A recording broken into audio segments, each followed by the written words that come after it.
It was nearly 1 in the morning when exhaustion finally caught up with me.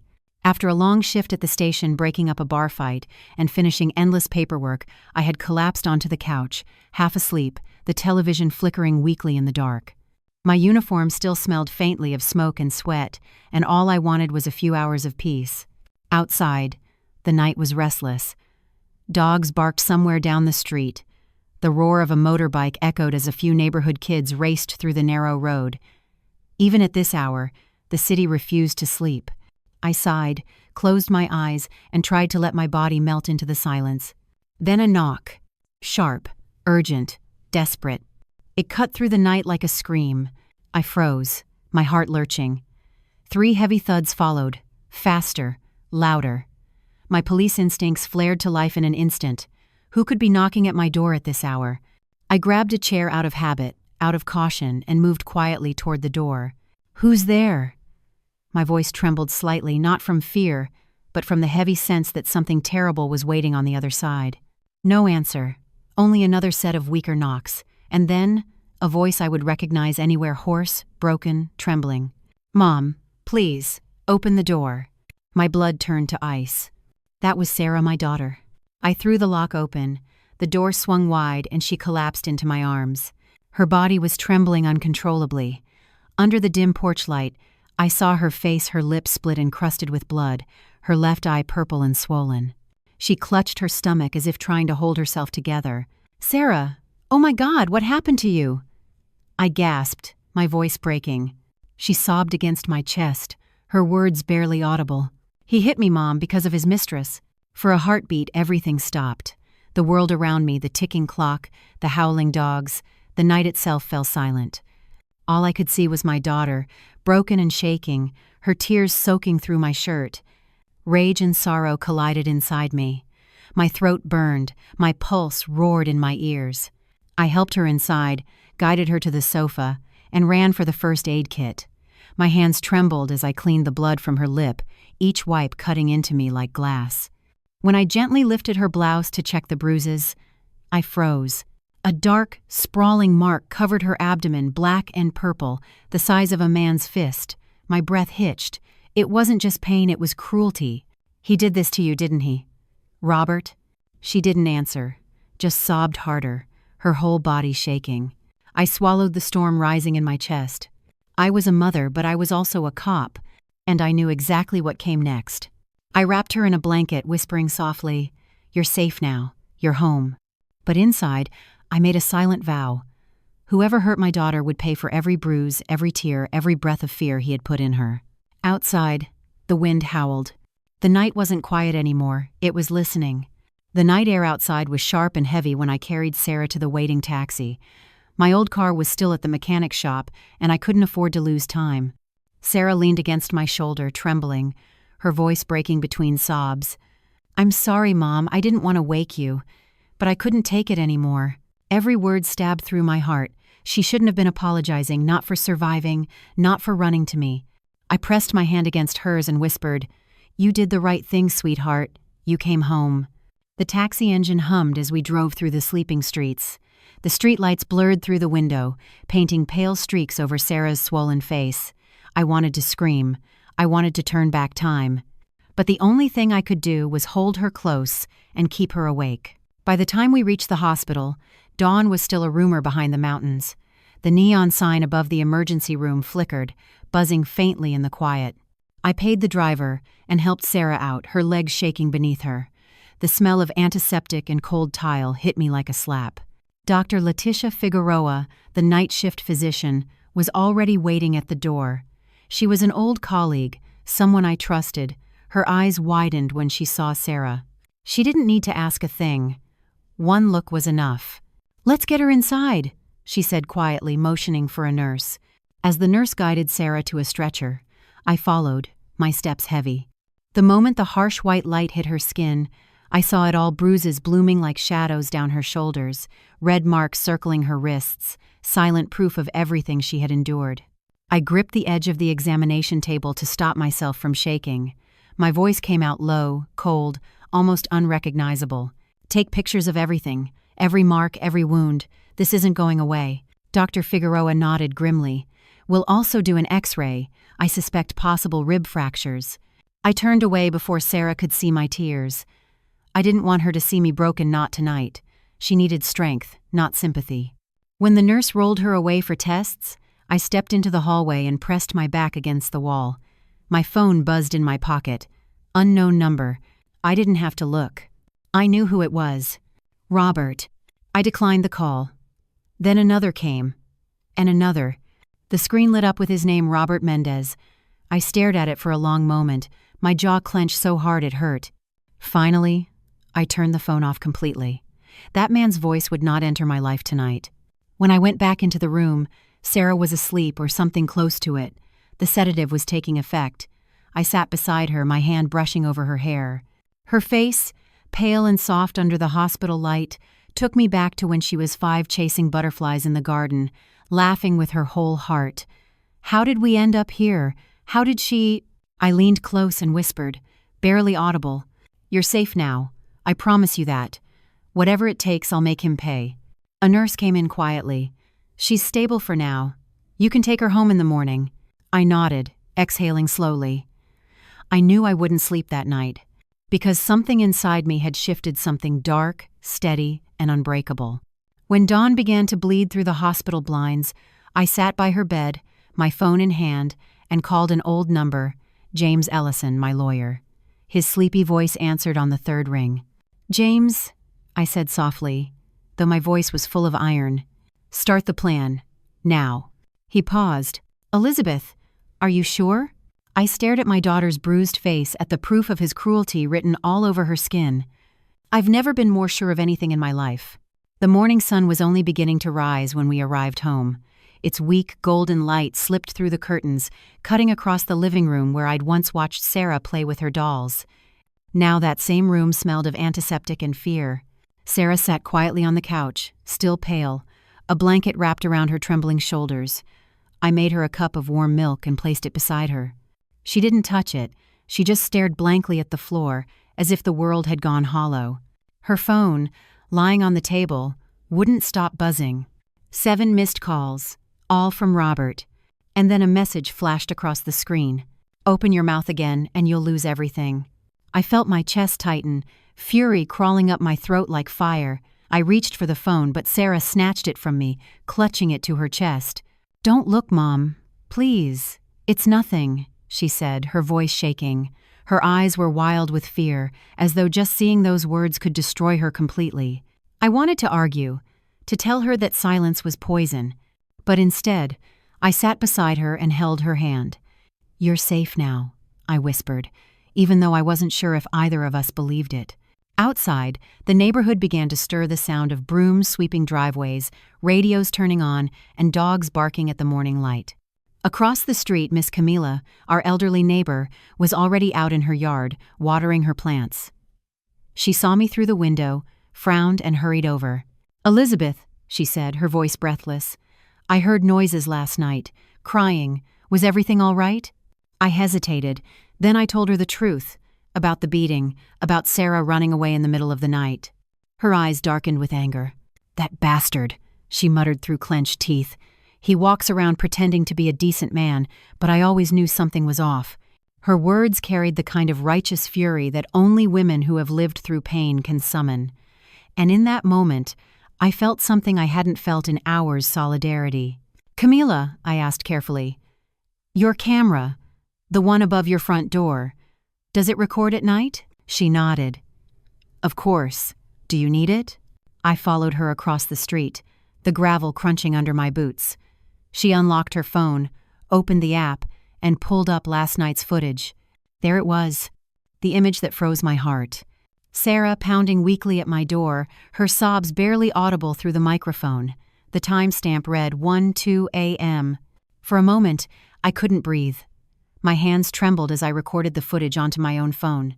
Camila watched me quietly and said, "Don't let this go, Elizabeth. Get justice for your girl.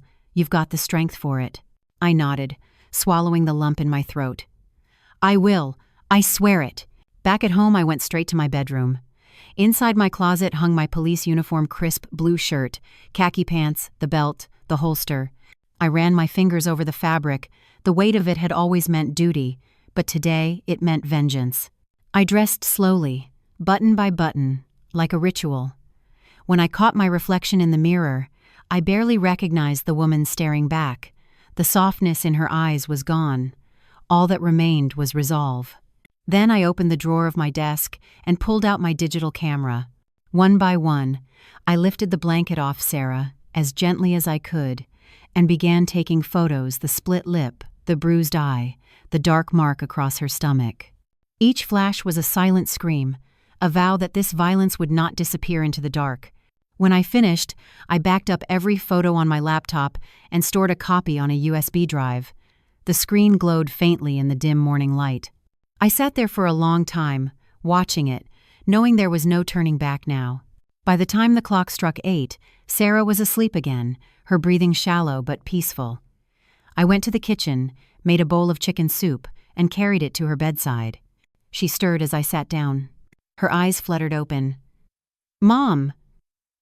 Are you going somewhere?" I smiled faintly. "No, sweetheart. I'm just getting ready." "For what?" she whispered. I brushed her hair away from her bruised cheek and said softly, "For justice." The house was silent, except for the soft hum of my laptop. I sat at the dining table, surrounded by papers, USB drives, and photos spread across the wood like puzzle pieces of a crime I could never forget. The morning light slanted through the curtains, and dust motes drifted through it like ghosts.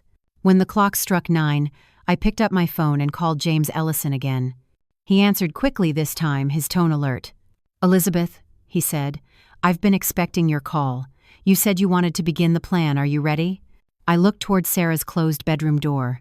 Her breathing was faint, even, but I could still see her bruised face in my mind, still hear her whisper, "He hit me." "Yes?" I said, my voice steady. "Completely ready." "Then meet me at my office this afternoon. Bring everything: documents, photos, any evidence you have." "I will," I replied. "And James, don't underestimate him.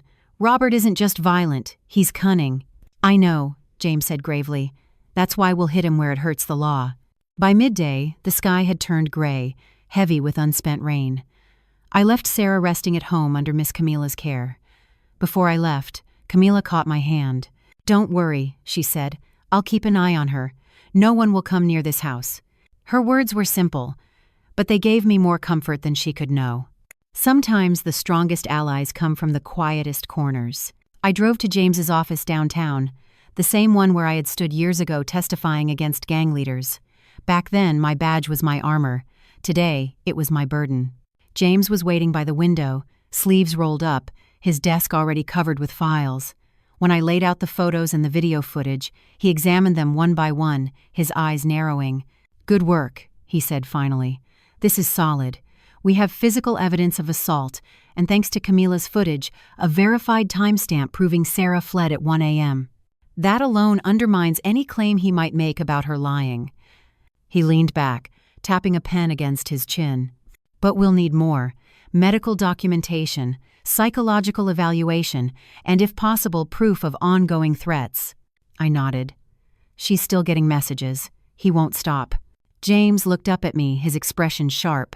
"Then we'll make him stop. You'll file a restraining order today. And Elizabeth," he hesitated, "you're not just a mother in this case. You're an officer. That means every move you make must be by the book."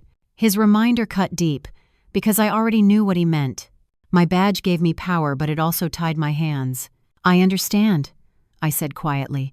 "But if the law fails, I won't." James gave a small, weary smile. "That's what I'm afraid of." When I got home that evening, Sarah was asleep again, her face half buried in the pillow. Miss Camilla had left a pot of soup on the stove and a note on the counter. "She's safe. Rest when you can. You'll need your strength." I smiled faintly. Even in the darkest moments, kindness had a way of slipping in. As I sat by Sarah's bedside, I noticed her phone light up again. This time I didn't hesitate. I reached over and switched it off completely, then removed the SIM card. No more threats. Not tonight. I replaced it with another SIM from my work phone, one only I could monitor. He wouldn't reach her again. Outside, thunder rolled across the horizon. I stood at the window, staring at the storm clouds gathering, and for the first time since that night, I felt something stirring in my chest. Not fear, not grief, but resolve. Robert thought he could beat her, threaten her, silence her, but he had made one fatal mistake. He'd forgotten who her mother was. The next few days passed in a blur of exhaustion and quiet fury. Sarah spent most of her time resting, drifting between sleep and uneasy silence. Every so often, I'd catch her staring blankly at the ceiling, lost in thoughts she wouldn't share. The bruises on her skin began to fade, but the ones in her eyes, those would take far longer to heal. I filled the silence with action. Every morning before sunrise, I reviewed the files, the photos, and the video footage from Miss Camila's camera.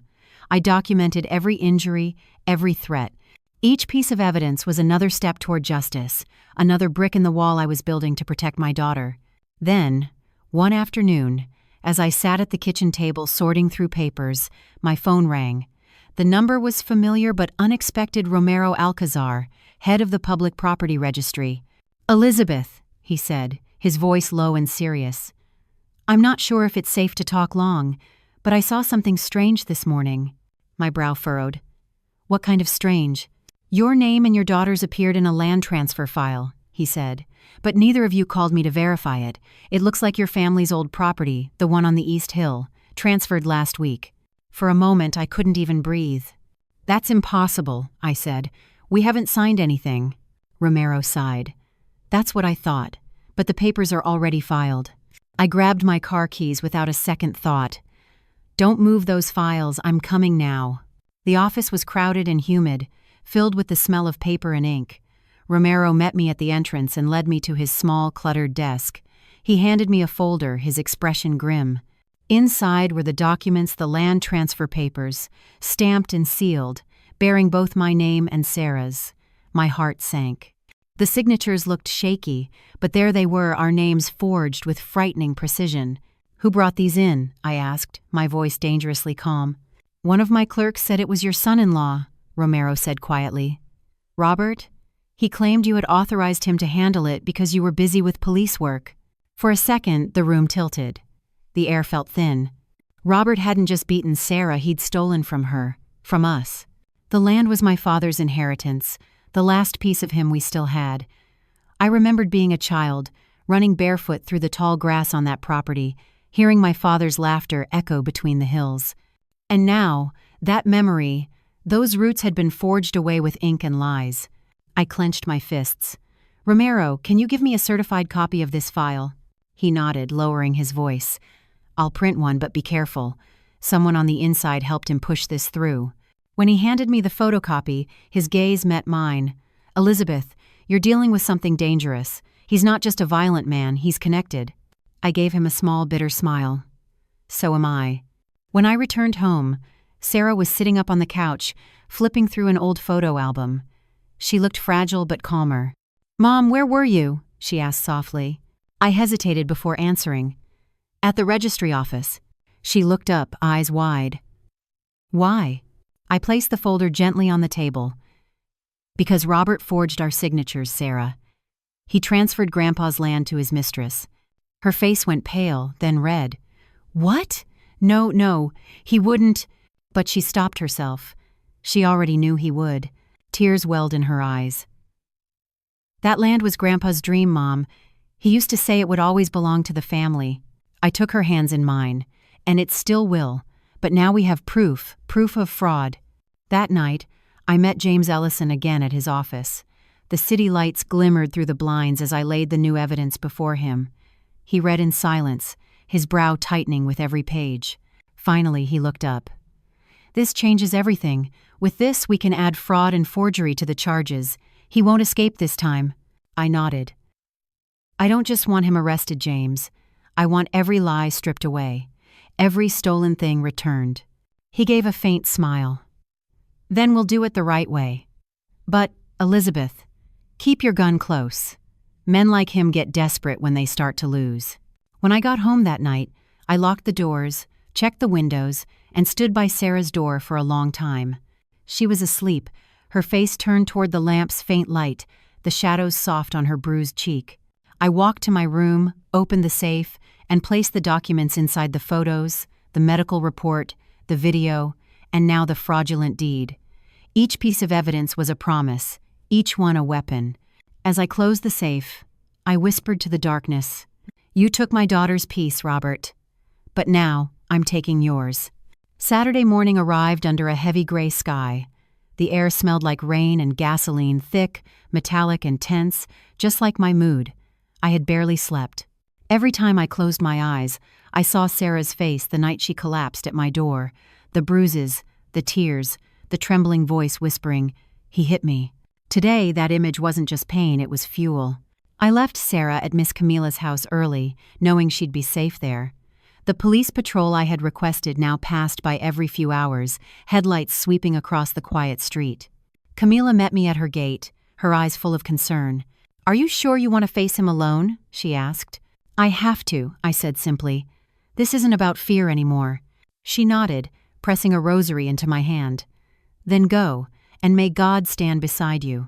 I didn't know if I believed in divine help anymore, but I took it anyway. Robert's pawn shop sat at the edge of town, a squat, low building with faded letters above the door. Mendez and Sons, Loans, Repairs, Gold. It had always reeked of oil, smoke, and deceit.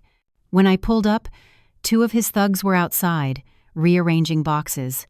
One of them, a tall man with a scar across his cheek, smirked when he saw me. "Well, look who's here," he sneered. "The mother-in-law cop." I ignored him and walked straight past. My boots echoed sharply on the cracked tile floor. Inside, Robert sat behind a cluttered desk, counting a stack of dollar bills. He looked up and smiled a slow, mocking grin that made my blood turn to ice. "Well, well, if it isn't my favorite police officer," he said, leaning back in his chair. "What brings you here, Mom?" His voice oozed sarcasm. He wanted me to lose control, to yell, to break. But I'd dealt with worse men than him before. I dropped a folder onto his desk. The papers fanned out photos of Sarah's bruises, the hospital report, the security footage from Miss Camilla's camera, and, on top, the forged land deed with his signature and Denise's name scrawled across it. Robert glanced down, his smirk faltering for just a heartbeat before he leaned back again, forcing a laugh. "What's all this? Little papers? You think they scare me?" I met his gaze, calm and cold. "They don't have to scare you, Robert. They'll destroy you." He slammed his hand on the desk, his voice rising. "You think you can touch me? This town knows who I am. You're just an old woman with a badge and a grudge." I stepped closer, my voice low but sharp as glass. "No, Robert, I'm a mother, and that's something far more dangerous." The thugs at the doorway started moving forward, but I pulled my jacket aside just enough to reveal my police badge, the metal glint catching the dim light. "Go ahead," I said. "Take one more step." They froze, uncertain. Robert's face flushed red. He stood up, his chest heaving with rage. "Your daughter deserved what she got," he spat. "She talked back, disrespected me. She needed to be disciplined." My vision blurred for a moment. I could feel my heartbeat in my throat. Every word he said was gasoline poured over the fire inside me. I wanted to reach across the desk and strike him, but instead I forced myself to stand still, to let the silence burn him. Finally I spoke, my voice trembling not with fear, but with fury barely restrained.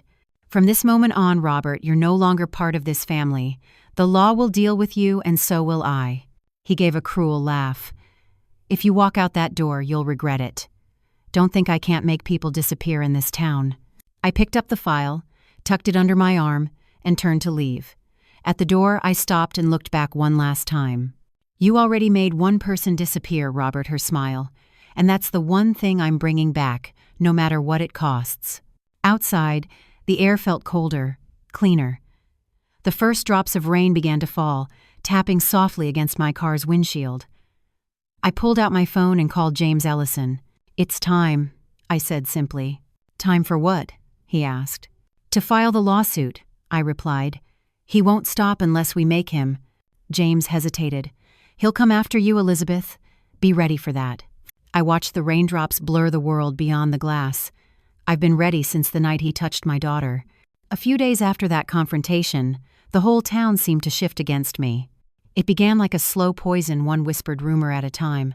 When I went to the market that morning, the air felt heavier than usual. People glanced at me, then quickly looked away. 2 women by the vegetable stall stopped talking the moment I passed. Still, I caught fragments of their hushed voices. I heard Sarah made it all up. Her husband said she was the violent one. You know how some women exaggerate. The words cut deeper than any knife. These were the same people who had waved to Sarah since she was a child, who had eaten at our table, who once called me Officer Arriaga with respect in their eyes. Now, their stares felt like daggers. I clenched my jaw, forcing myself to keep walking. But when I turned the corner, I overheard another conversation, two old men sipping coffee at the cafe window. That cop's gone too far, using her badge to destroy her own son-in-law. My chest tightened. I wanted to scream that they were wrong, that they hadn't seen Sarah's face that night, hadn't heard her sobs echo through the dark. But what would it change?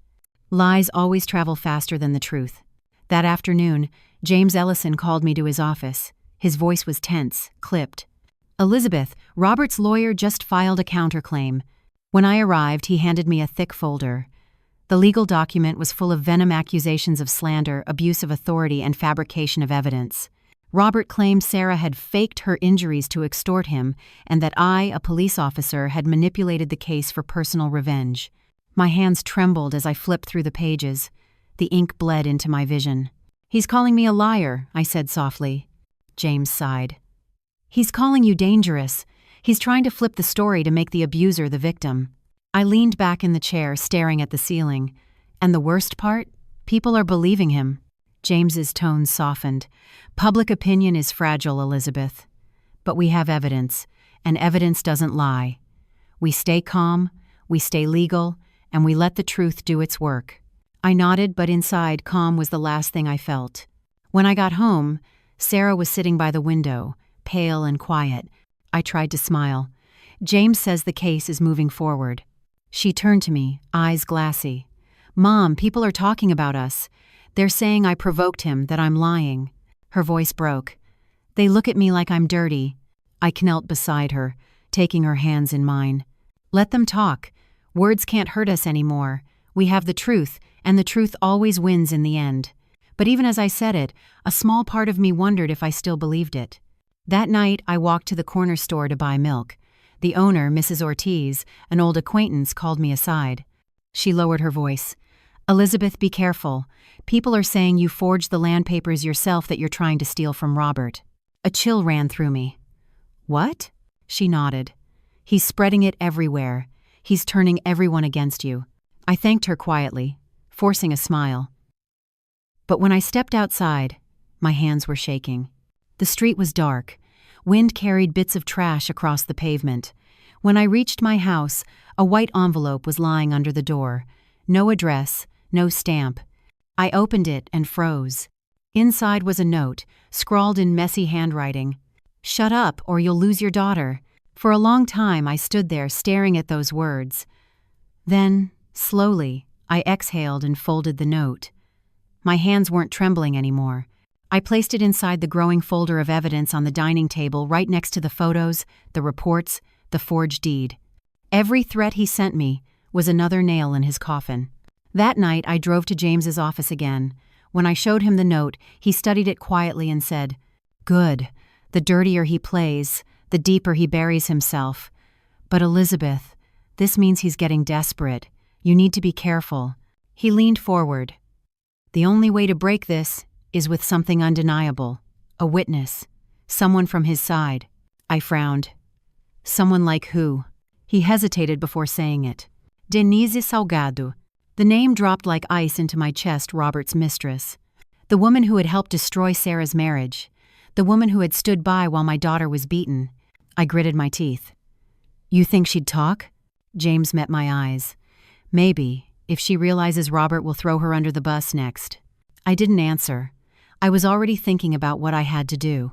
The plan forming in my head was dangerous, but so was staying silent. That night, as the clock struck midnight, I looked at the folder of evidence spread before me. I could almost hear my father's voice again, the voice that had once told me that justice doesn't wait for the brave, it makes them. And so I whispered into the quiet, "If Denise is the key, I'll find her." By the next evening, my decision was made. If Denise Salgado was the key to bringing Robert down, then I would find her no matter what it took. It wasn't hard to track her down. In a small town like ours, whispers carried faster than the wind. She was often seen at a place called El Rancho Azul, a rundown bar at the far end of Hidalgo Street, a place for people who wanted to forget their names and their mistakes. I waited until nightfall, dressed in old jeans, a loose jacket, and a baseball cap pulled low. No badge, no uniform, just a mother with a purpose. The bar smelled of stale beer, cigarette smoke, and regret. A mariachi song played over the speakers, muffled by the chatter of men already drunk enough to slur. Neon lights flickered above the cracked wooden floor, painting everything in sickly red. I found a shadowed corner and ordered a coffee bitter and black. Then I waited. An hour passed. Then, at exactly 10 o'clock, she walked in. Denise Salgado. Her red dress clung to her like a warning sign. Her lipstick was the same deep shade of crimson. She walked with the same false confidence I'd seen in the photos I'd taken, shoulders straight, chin high, pretending she wasn't crumbling inside. For a moment, I hated her. Then, as I watched her glance nervously over her shoulder before ordering a drink, I realized something else. She was terrified, too. I rose from my seat and crossed the room. When I sat across from her, she looked up, confused and wary. "Do I know you?" she asked, her voice sharp. I didn't answer. I simply placed an envelope on the table between us. The paper was thick and worn, sealed with a clip. "What's this?" "Open it," I said quietly. She hesitated, then tore it open. Inside were photocopies of the forged land transfer, a printout of her bank debts, and a note from the registrar confirming Robert's fraud. Her painted lips parted slightly as she flipped through the papers. When she looked up again, her face was pale. "Where did you get these?" she whispered. "I'm a police officer," I said softly. "And I'm also Robert's mother-in-law." Her eyes widened. She laughed once, short and bitter. "So you came here to threaten me?" "No," I replied. "I came to save you." She frowned, confused. "Robert forged my signature. He used you as a pawn, and when the truth comes out, he'll let you take the fall for him. Do you really think he'll protect you?" Denise's fingers tightened around her glass. "He said he'd give me a share of the land. He said everything was under control." I leaned closer, my voice low but firm. "He lied to my daughter. He lied to you. He'll keep lying until someone stops him. You can either drown with him or help me bring him down." For a long time she didn't speak. The bar's noise seemed to fade, replaced by the pounding of my own heartbeat. Finally, she swallowed hard and said, "And what happens if I help you?" "You'll testify," I said, "and I'll make sure the court knows you cooperated. You'll walk away clean, but if you stay silent, you'll face fraud charges and lose everything." She looked away, blinking fast, as if fighting tears. Her hands trembled. "You don't understand. He's dangerous. If he finds out I talked to you." I slid my badge onto the table, the metal catching the red light. "Then he'll have to go through me first." Just then, the door slammed open. 2 men stepped inside Robert's enforcers, the same ones from the pawn shop. Their eyes swept the room, and one of them spotted me instantly. Denise's face drained of color. "Oh God, it's them." I didn't move. I simply reached for my badge and laid it flat on the table where they could see it. They froze halfway across the room. "Try something," I said quietly, never breaking eye contact. They stared for a moment, then turned and left, muttering under their breath. When they were gone, Denise exhaled shakily. She looked at me with something like awe and maybe, for the first time, trust. "All right," she said finally, her voice trembling. "I'll testify, but you have to promise me one thing." "What?" "Keep me safe. Please." I nodded slowly. "You have my word." That night, I called Commander Rosales from my car. The engine hummed quietly as rain tapped against the windshield. "I need a safe house," I said. "A secure one, for a witness named Denise Salgado." He didn't even ask why. "I'll take care of it," he replied. When I hung up, I sat in silence, staring at my reflection in the rearview mirror. My face looked older than I remembered, harder, but steadier too. Robert thought he controlled the game, but now his most loyal piece had switched sides. For the first time in weeks, I allowed myself a small, quiet smile. The tide had turned. The morning of the trial arrived cold and gray, the kind of morning where the air felt heavy enough to carry fear. I had been awake since before dawn, pacing the kitchen, the smell of coffee lingering untouched on the table. Every part of me wanted to stay calm, but the weight of what was coming pressed down like iron. From Sarah's room came a soft knock. "Mom?"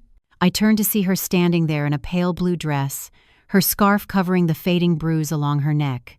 Her eyes were tired, but behind them was a spark I hadn't seen in months, something that looked like quiet strength. I smiled faintly. "You look beautiful." She shook her head, tears threatening to spill. "I'm scared." I took her hands, squeezing them gently. "Courage isn't the absence of fear, Sarah. It's doing what's right even when you're terrified." Outside, the sound of tires on gravel broke the stillness. Commander Rosales was waiting in a patrol car. I locked the front door, took one last look at our home, and guided Sarah out into the cold. The ride to the courthouse felt endless. Every bump in the road echoed with memories, the knock at 1 a.m, the bruises, the threats, the lies, but now at least we weren't alone. The law was on our side, and so was the truth. The courthouse loomed ahead, its old stone walls gray under the cloudy sky. People were already gathered at the steps, reporters, townsfolk, curious onlookers. Their whispers followed us as we walked up the stairs. "There they are. Poor Sarah." "No, haven't you heard?" She made it up. Each murmur was a dagger. I ignored them all. Inside, James Ellison waited for us near the courtroom doors, his expression sharp and focused.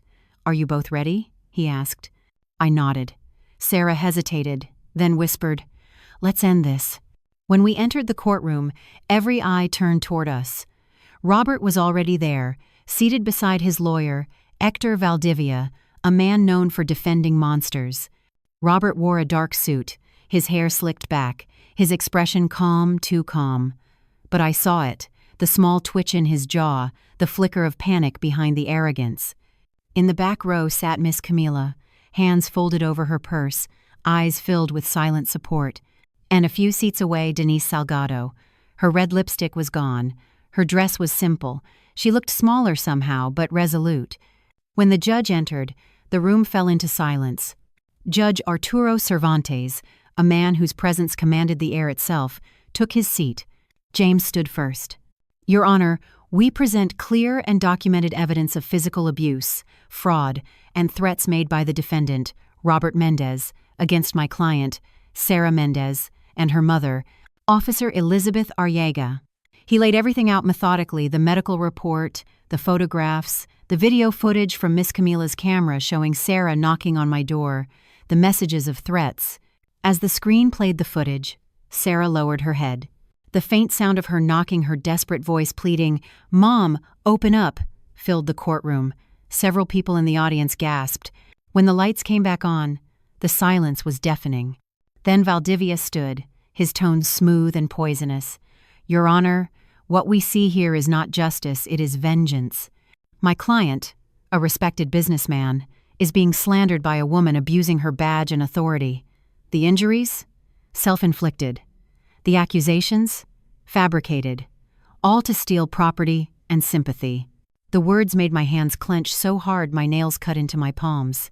I wanted to shout, to tear his lies apart right there, but James's subtle glance told me to hold. He had it under control. "Self-inflicted?" James repeated coolly. "Perhaps Mr. Mendez can explain the threatening text messages he sent his wife, the ones that read, 'Open your mouth again and you'll lose everything.'" The screen lit up again, showing the texts in bold letters. Robert's jaw tightened. The judge leaned forward. "Mr. Mendez, do you deny sending these messages?" Robert tried to speak but faltered. His lawyer placed a hand on his arm, whispering something urgently. Then came the moment I had been waiting for. James called Denise Salgado to the stand.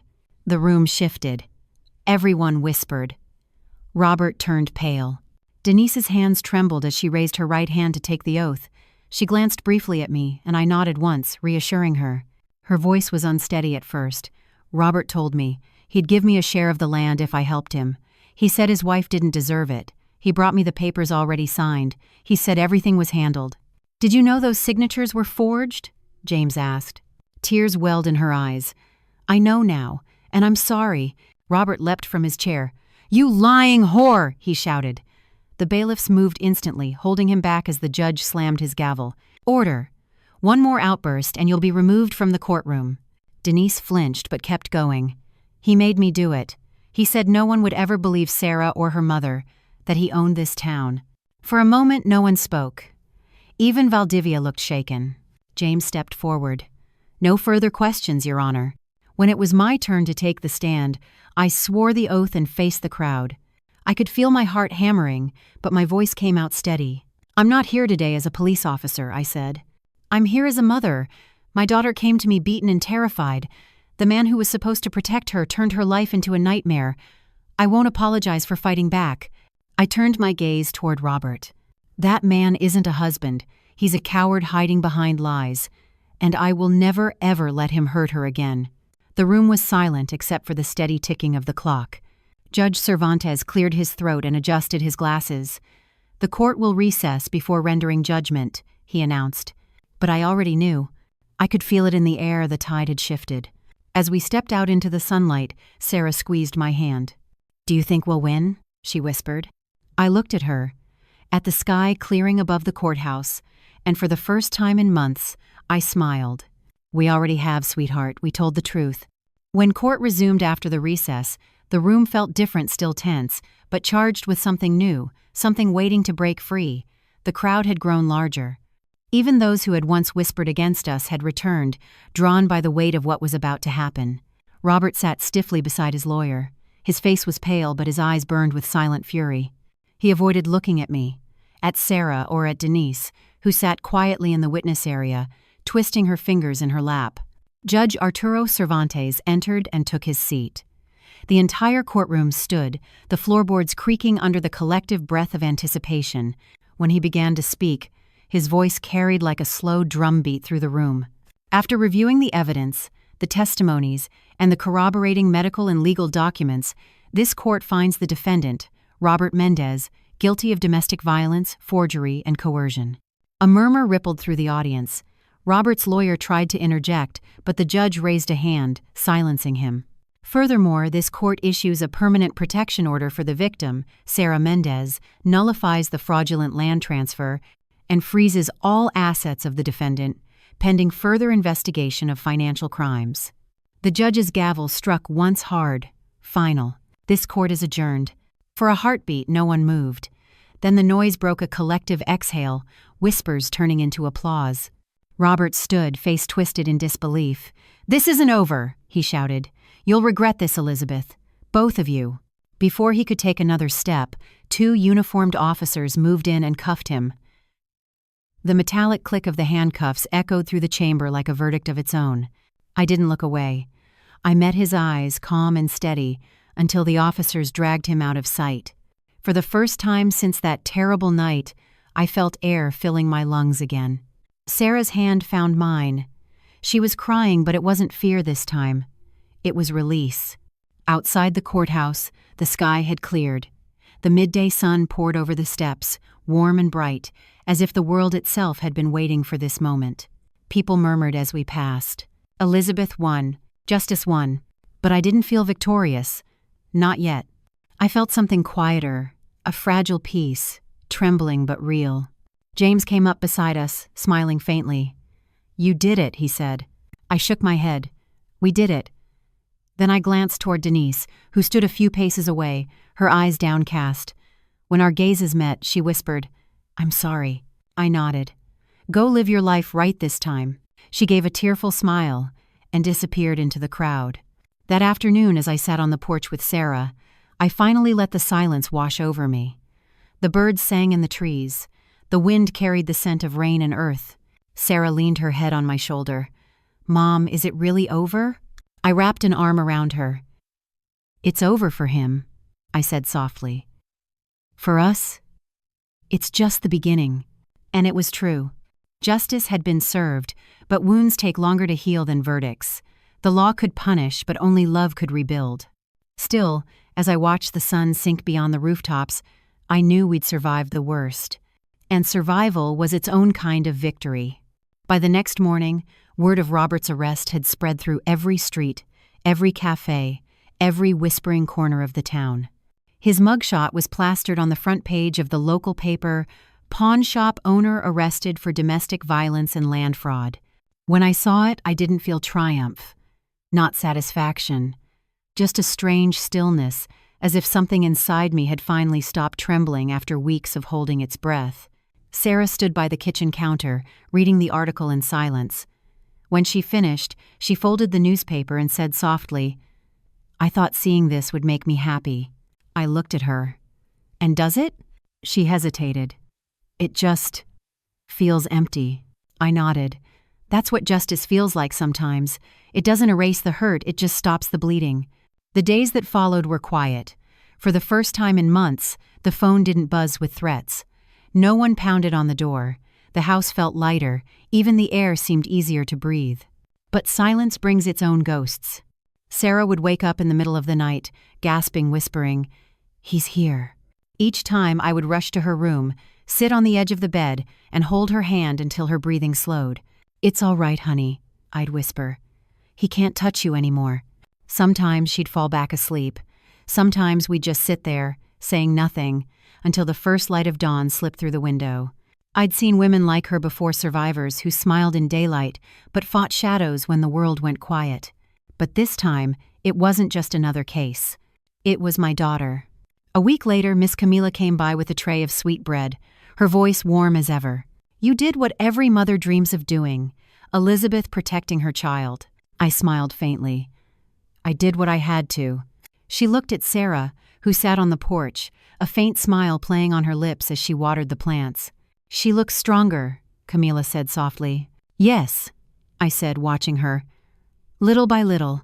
When Camila left, Sarah came inside, carrying the empty watering can. "Mom," she said, "do you think people will ever stop talking?" I thought for a moment before answering. "They will. People always move on to a new story. But you," I touched her arm gently, "you'll keep living yours." She nodded slowly, her eyes soft but determined. Later that afternoon, I drove to the police station for my shift.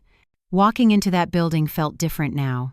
Every echo of my boots against the floor reminded me of the night I'd called James, the trembling hands that loaded my gun, the fury that had burned through me like wildfire.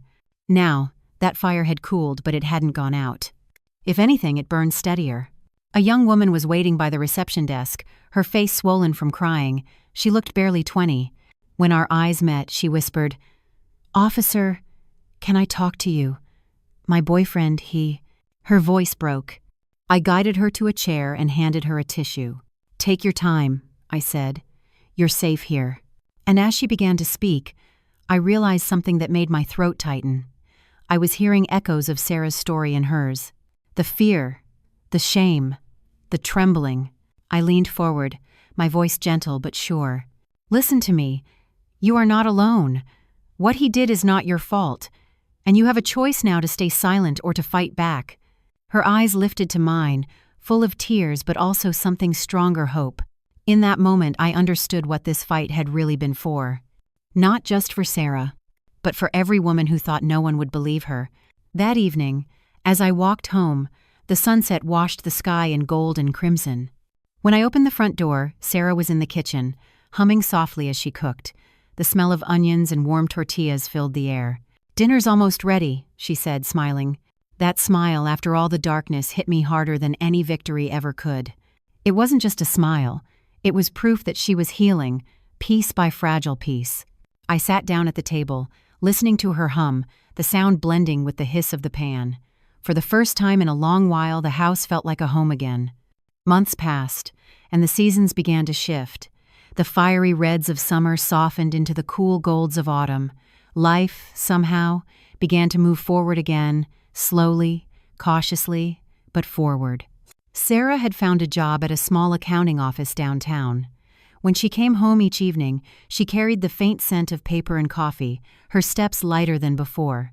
Every day, she seemed a little stronger, a little more herself.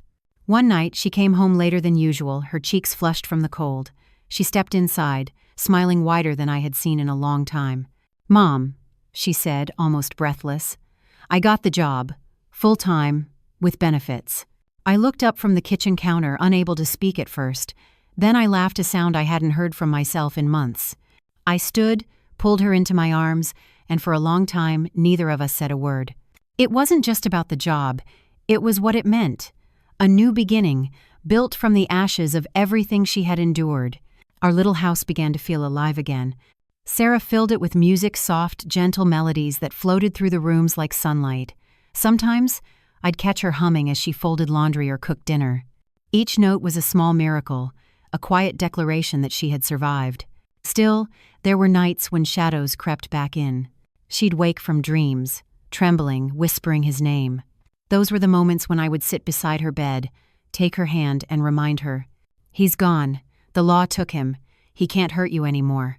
Sometimes she believed me. Sometimes she just closed her eyes and cried. Healing isn't a straight path, it bends. It circles back. It tests you. But she was walking it, one steady step at a time. The town, too, began to change its tune. People who had once believed Robert's lies now greeted us differently, awkwardly but sincerely. At the market, an old neighbor approached me, eyes full of regret. "Officer Arriaga," she said, "we were wrong. We didn't know the truth." I nodded. Most people never do until it's too late.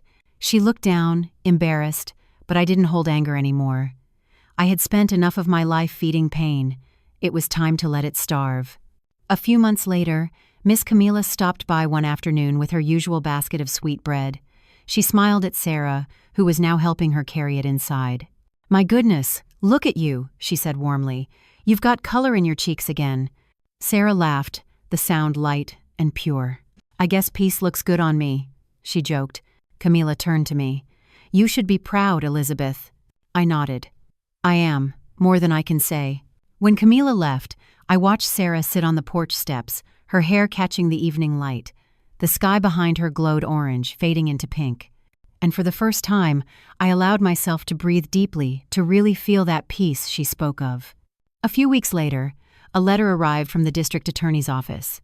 Robert had been transferred to a state penitentiary to serve his full sentence, 7 years for domestic abuse, fraud, and coercion. No parole. I read it twice, then folded it neatly and tucked it away in a drawer. It wasn't joy I felt. It wasn't even relief. It was something quieter, deeper, the kind of stillness that follows a storm once you realize the worst is truly over. That evening, Sarah joined me on the porch. She held 2 cups of coffee, one for me, one for herself. We sat there in silence, watching the stars begin to scatter across the darkening sky. "Do you ever think about him?" she asked softly. "Sometimes," I admitted, "but not the man he was, just the lessons he left behind." She nodded. "I don't hate him anymore. I just feel sorry for him." I looked at her, proud beyond words. She had turned her pain into strength, the kind that doesn't shout but endures. "You're stronger than you know, Sarah," I whispered. "You always have been." That night, when she went to bed, I stayed outside a little longer. The wind was cool, the crickets sang, and for once, I didn't feel the weight of the past pressing down on me. Justice had given us safety. But love, the fierce, unbreakable love between mother and daughter, had given us something even greater. It had given us life again. Winter came quietly that year. The air was sharp and clean, the kind that carried the scent of pine and wood smoke through every street. The town had settled into its rhythm again, markets bustling, children running, church bells echoing on Sundays. To anyone looking from the outside, everything seemed normal. But for me, normal would never mean the same thing again. Every morning, when I put on my uniform and pinned the badge to my chest, it no longer felt like a symbol of duty. It felt like a promise to the women whose cries had gone unheard for too long. At the station, I started volunteering extra hours, reviewing old domestic violence reports, searching for patterns in the silence. So many complaints filed and later withdrawn, so many names blurred by fear. One afternoon, a young officer named Marquez stopped by my desk. "Lieutenant," he said, holding a file. "Another domestic call came in from the South District. Same house, 3rd time this month. The wife refuses to press charges." I took the file and studied it. The handwriting, the pattern, the way fear hid between the lines, it was all too familiar. "Marquez," I said quietly, "we don't wait for another bruise to believe her. We go now." He hesitated. "You think she'll talk?" "She doesn't have to," I replied. "We just have to listen." That night, we brought the woman and her children into protective custody. She didn't say much, just looked at me with wide, tear-streaked eyes. But when she whispered, "Thank you for coming," I knew. I knew this was what I was meant to do. At home, Sarah was thriving. She laughed more, cooked again, even teased me for being married to my job. One evening, I found her sitting at the dining table, sorting through papers. "What are these?" I asked. She smiled shyly. "Brochures for a support group downtown, for women like me." I sat down beside her. "You're going to join?" She hesitated, then shook her head. "No, I want to start one." For a moment I couldn't speak.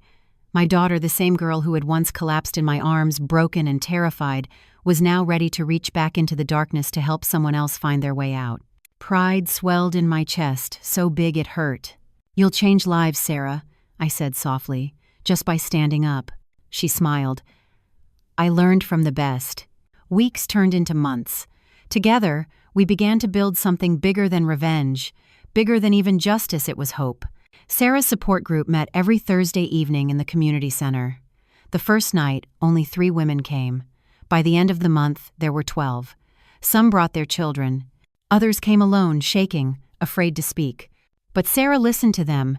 She listened the way I had listened to her. And in that small room, filled with coffee cups, folded chairs, and quiet tears, healing began to bloom.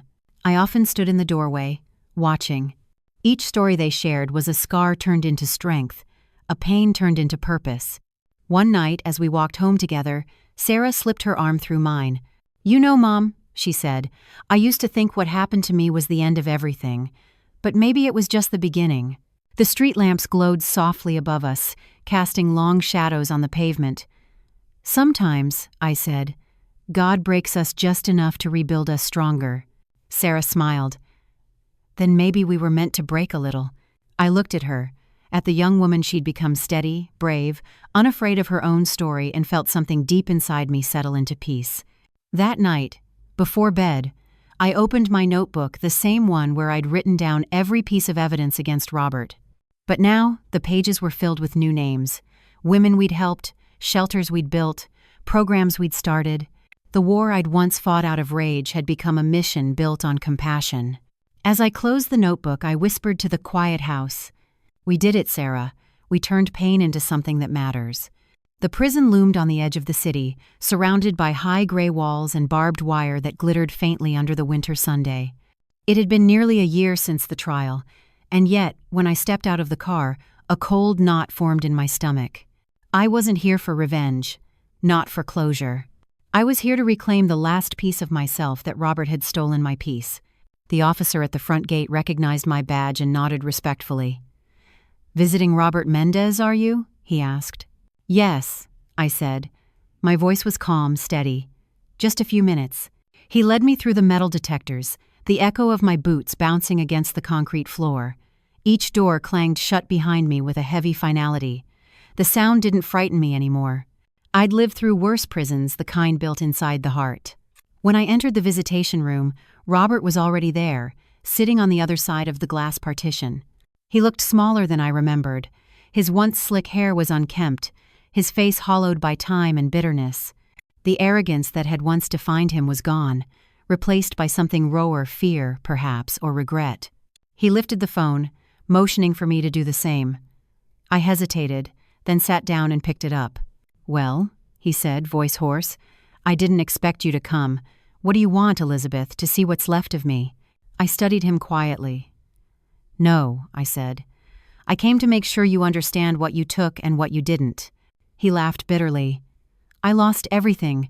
My business, my house, my freedom. What more could I possibly take? My daughter's peace," I said. "Her safety. Her smile." I leaned closer, my eyes locked on his. "But she got them back. We got them back. And you can't touch that anymore." He went silent. His hand tightened on the phone. "Do you think this makes you a hero?" he sneered. "You ruined my life." I almost pitied him. "Almost. You ruined your own life the day you thought power gave you the right to break someone smaller than you." He said nothing. His gaze fell, his fingers twitching against the glass. I stood up, ready to leave. "I didn't come here to forgive you," I said softly. I came to set you down, to stop carrying the weight of you in my heart." He looked up then, a flicker of something desperate in his eyes. "Elizabeth, wait." I paused. "Tell her." He swallowed hard. "Tell Sarah I—" "No," I interrupted. "You'll tell her nothing. You already said enough." And with that I hung up the phone, the click of the receiver ringing louder than any word he could have spoken. Outside, the air was bright and cold. The sky stretched endlessly blue, unmarred by fences or walls. For the first time in a long while, I inhaled deeply and felt something pure fill my lungs' freedom. When I got home, Sarah was in the kitchen, arranging flowers in a vase. She looked up and smiled. "You went, didn't you?" "Yes," I said. "Do you feel better?" I thought for a moment, then nodded. "I feel lighter." She came over, wrapped her arms around me, and whispered, "Then that's enough." That night, as I sat on the porch, a quiet peace settled over everything. The stars shimmered above, the wind moved gently through the trees, and somewhere in the distance, laughter drifted down the street. I closed my eyes, letting it wash over me. Justice had given us safety. Time had given us healing. And love, fierce, unrelenting love, had given us the strength to begin again. 2 years passed, and the world began to open its arms to us again. The pain had not vanished. Pain never truly does, but it had softened, fading into something gentler, like an old scar that no longer hurts when touched. Sarah's life had bloomed anew. She was working full-time at the accounting office, and every Thursday, she still hosted her support group at the community center. The women came in timid and broken. They left standing taller, laughing louder. Watching them reminded me that survival wasn't just about endurance, it was about rediscovering joy. I often sat quietly in the back of that room, listening as Sarah spoke. Her voice was steady, full of warmth. "We're not victims," she would say. "We're witnesses to our own strength." Every time I heard her say it, my heart swelled with pride and a little disbelief that the woman standing there had once been the frightened girl who knocked on my door at 1 a.m.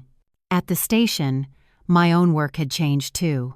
Commander Rosales had retired, and to my surprise, I was promoted to head of the Family Protection Division. My office wasn't big, just a desk, a few filing cabinets, and a bulletin board filled with notes and phone numbers, but it felt like a battlefield turned sanctuary. We started a new initiative, Project Solace. Its purpose was simple: to ensure no woman in our jurisdiction ever had to face violence alone again.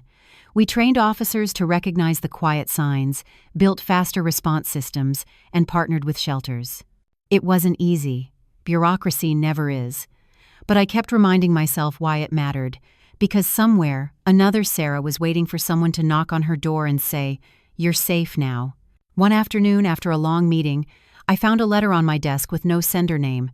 Inside was a simple, handwritten note. "You saved me before you even knew my name. I left him. My children are free. Thank you." No signature, no address, just those words. I held that letter for a long time, tears blurring the ink. That single message meant more than every medal, every commendation I'd ever received. Because it wasn't about recognition, it was proof that what we'd fought for mattered. Sarah came by that evening, carrying 2 cups of coffee. "You still working?" she teased, setting one down on my desk. I smiled. "You know me." She looked around the office, her gaze landing on the board, filled with women's names, victims, survivors, fighters. "You've turned this place into something beautiful," she said softly. I shook my head. "We did. You taught me that healing isn't just personal, it's contagious." She laughed, her eyes shimmering. "Then let's keep spreading it." That weekend, we visited my father's old property, the land Robert once tried to steal. The grass had grown wild again, tall and soft under our feet. The sun was warm, the wind carried the scent of wildflowers. "This place still feels like him," Sarah said. I smiled, kneeling to touch the soil. "It's because he believed in roots, not just the kind that grow in the ground, but the kind that grow in people." We stood there in silence, side by side, the wind tugging gently at our hair. The past didn't hurt anymore. It simply existed, part of who we were, but no longer what defined us. Before leaving, Sarah took out a small wooden sign she'd had made.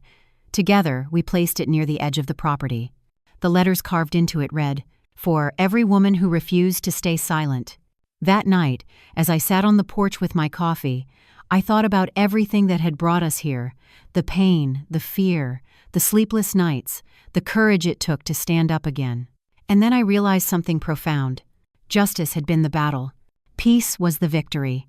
When I closed my eyes, I could almost hear my father's voice, calm and certain, saying, "You did good, Elizabeth." I smiled through quiet tears, whispering into the night, "We did, Dad.